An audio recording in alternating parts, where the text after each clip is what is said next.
لو بنت ظريفة اتصلت عليك وقالت لك تطبيق ريش لون بيقدم قروض لحد 50,000 جنيه، تقدر تحمل التطبيق يا فندم وتجرب حظك، ممكن تاخد قرض لحد 50,000 جنيه على مدة 3 سنين. اوعى تحمل التطبيق. كل اللي حمل تطبيق ريش لون بيطلب منه تسجيل الدخول. بعد ما بيطلب منه تسجيل الدخول بيطلب منه صورة البطاقة، صورة شخصية، صورة سيلفي يعني، وبعد كده جات الاتصال بتاعت حضرتك السماح بيها، وبعد كده الفيديوهات والصور، وبعد كده اطلب القرض اللي انت عايزه يا فندم تحت امر حضرتك. عايز 50,000 جنيه؟ للأسف يا فندم حدك الائتماني لا يسمح. طب لو حابين ننصب على حضرتك، طب يا فندم مفيش مشكلة، ممكن نديك لحد 20,000 جنيه عشان حدك الائتماني لا يسمح، بس في مصاريف إدارية 1800 جنيه حضرتك محتاج تدفعها عشان نديك القرض على بعضه ونحوله لك مباشرة. طبعا حضرتك بتفرح جدا وبتروح تحول لهم ال1800 جنيه على فودافون كاش، وبعد كده شكرا، مبيردوش على أي حاجة.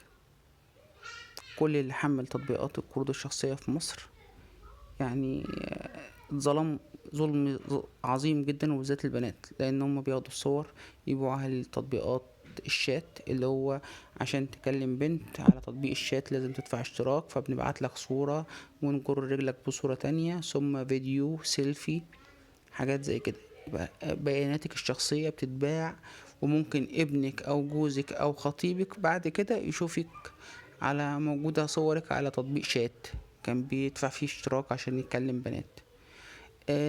جهات الاتصال بتاعتك بتتاخد وبتتباع ماركتينج وسيلز.